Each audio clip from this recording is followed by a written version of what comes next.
കേരളം ഭരിക്കുന്നവർ അന്താളിച്ചു നിൽക്കുമ്പോൾ കേന്ദ്രം ഭരിക്കുന്നവരെ മുൾമുനയിൽ നിർത്തിയ UDF പോരാട്ടം വിജയം കാണുകയാണ്. അറസ്റ്റിലായ കന്യാസ്ത്രീകൾക്ക് 24 മണിക്കൂറിനുള്ളിൽ ജാമ്യം ലഭിക്കുമെന്ന സൂചന നൽകിയിരിക്കുകയാണ് കേന്ദ്ര ആഭ്യന്തരമന്ത്രി അമിത്ഷാ. അദ്ദേഹത്തെ പോയി കണ്ട കേരളത്തിലെ UDF MP-മാർക്കാണ് ഈ ഉറപ്പ് നൽകിയിരിക്കുന്നത്. അതിനായി അമിത്ഷാ അതിന്റെ വഴികളും പറഞ്ഞു കൊടുത്തിരിക്കുന്നു.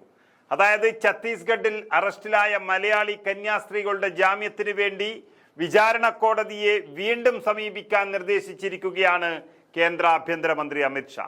ഇതിലെ തെറ്റും ശരിയും വളരെ വ്യക്തമായി അമിത്ഷാ MP-മാരോട് പറഞ്ഞിരിക്കുന്നു. കന്യാസ്ത്രീകളുടെ കേസ് NIA കോടതിക്ക് വിട്ട സെഷൻസ് കോടതി നടപടി വലിയ തെറ്റാണെന്ന് ആഭ്യന്തരമന്ത്രി കേരള MP-മാരോട് പറഞ്ഞിരിക്കുകയാണ്. അതുകൊണ്ട് തന്നെ സെഷൻസ് ഉത്തരവിനെതിരെ ഛത്തീസ്ഗഡ് സർക്കാർ ഹൈക്കോടതിയെ സമീപിക്കാൻ പോവുകയാണ്. ഒരു കാരണവശാലും ആ ജാമ്യാപേക്ഷയെ ഛത്തീസ്ഗഡ് BJP സർക്കാർ എതിർക്കില്ല എന്ന് അമിത്ഷാ ഉറപ്പ് നൽകിയിരിക്കുന്നു. അങ്ങനെ വരുമ്പോൾ വിചാരണ കോടതിയിൽ നിന്ന് ഇന്നല്ലെങ്കിൽ നാളെ ജാമ്യം ലഭിക്കുമെന്ന് അമിത്ഷാ സൂചിപ്പിച്ചിരിക്കുകയാണ്. എല്ലാവരും പറയുന്നത് പോലെ കന്യാസ്ത്രീകൾക്കെതിരായ ഈ കേസിൽ രാഷ്ട്രീയ താല്പര്യങ്ങൾ ഒന്നും തന്നെ തങ്ങൾക്കില്ല എന്ന് അദ്ദേഹത്തെ കണ്ട UDF MP-മാർക്ക് അമിത്ഷാ ഉറപ്പ് നൽകിയിരിക്കുന്നു. അങ്ങനെ ജാമ്യം ലഭിച്ച ശേഷം കേസ് തന്നെ റദ്ദാക്കാൻ ശ്രമിക്കാമെന്നും അമിത്ഷാ ഉറപ്പ് നൽകിയിരിക്കുകയാണ്. അങ്ങനെ NIA ഏൽപ്പിക്കുന്ന സെഷൻസ് കോടതി വിധിക്കെതിരെ ഛത്തീസ്ഗഡ് സർക്കാർ ഹൈക്കോടതി അപ്പീൽ നൽകുകയും അതോടൊപ്പം തന്നെ ഇതിനിടെ വിചാരണ കോടതിയിൽ ജാമ്യാപേക്ഷ നൽകുമെന്നും അമിത്ഷാ വ്യക്തമാക്കിയതോടെ UDF MP-മാരുടെ പോരാട്ടം വിജയം കാണുകയാണ്. ആ ഉറപ്പ് കിട്ടിയതിന് ശേഷമാണ് UDF-ന്റെ MP-മാർ കാര്യങ്ങൾ പൊതുസമൂഹത്തിൽ വ്യക്തമാക്കിയത്. അതായത് കന്യാസ്ത്രീകളുടെ ജാമ്യത്തിനുള്ള എല്ലാ നടപടികളും ഛത്തീസ്ഗഡ് സർക്കാരും കേന്ദ്ര സർക്കാരിന്റെ ഭാഗത്തു നിന്നും ഉണ്ടാകുമെന്ന് ഉറപ്പ് കിട്ടിയതായി NK പ്രേമചന്ദ്രൻ MP വ്യക്തമാക്കി. കേന്ദ്ര ആഭ്യന്തരമന്ത്രിയുമായുള്ള കൂടിക്കാഴ്ചയ്ക്ക് ശേഷം മാധ്യമങ്ങളോടാണ് UDF MP-മാർ പ്രതികരിച്ചത്. BJP ഭരിക്കുന്ന സർക്കാർ തന്നെ മുൻകൈയെടുത്ത് എല്ലാ നിയമ നടപടികളും സ്വീകരിക്കുകയാണ്. കേസ് NIA കോടതിയിലേക്ക് മാറ്റേണ്ട ഒരാവശ്യമില്ലായിരുന്നു.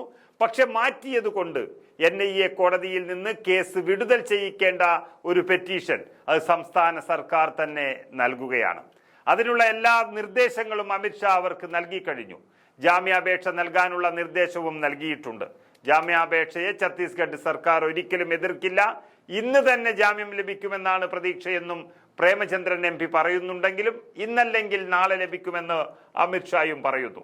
അനുഭാവപൂർവമായ നിലപാടാണ് കേന്ദ്ര സർക്കാരിന്റെ ഭാഗത്തു നിന്നും ഉണ്ടായിരിക്കുന്നത്. ജാമ്യം ലഭിക്കാനുള്ള നടപടികൾ കേന്ദ്ര സർക്കാർ സ്വീകരിച്ചു എന്നാണ് ആഭ്യന്തരമന്ത്രി സൂചന നൽകിയത്.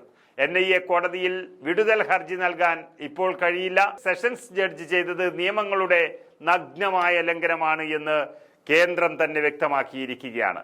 ഏകപക്ഷീയമായി സെഷൻസ് കോടതിക്ക് കേസ് NIA കോടതിയിലേക്ക് വിടാൻ കഴിയില്ല എന്നിരിക്കെ ഈ നിയമലംഘനത്തിനെതിരെ UDF MP-മാർ എടുത്ത ശക്തമായ സമര സൂചനയാണ് ആഭ്യന്തരമന്ത്രി അമിത്ഷായെ പോലും മനസ്സ് മാറ്റിച്ചത്. പാർലമെന്റിനകത്തും പുറത്തും ശക്തമായി UDF പ്രതിഷേധിച്ചപ്പോഴാണ് BJP തന്നെ പണി പാളി എന്ന് ഉറപ്പിച്ചതും UDF-ന്റെ വഴിക്ക് കാര്യങ്ങൾ വന്നതും. KC വേണുഗോപാൽ ദില്ലിയിൽ കേന്ദ്രീകരിച്ച് നടത്തിയ നീക്കങ്ങളും കന്യാസ്ത്രീകളുടെ കാര്യത്തിൽ UDF MP-മാർ നടത്തിയ തീവാറുന്ന പോരാട്ടവുമാകുമ്പോൾ ജാമ്യം ലഭിക്കുന്ന രീതിയിലേക്ക് കാര്യങ്ങൾ നീങ്ങിയിരിക്കുന്നു. കേരളം ഭരിക്കുന്നവരെ നോക്കികുത്തിയാക്കി കേന്ദ്രം ഭരിക്കുന്നവരെ വലിഞ്ഞു മുറുക്കി UDF MP-മാർ തന്നെയാണ് ഇതിൽ വിജയം നേടിയിരിക്കുന്നത്.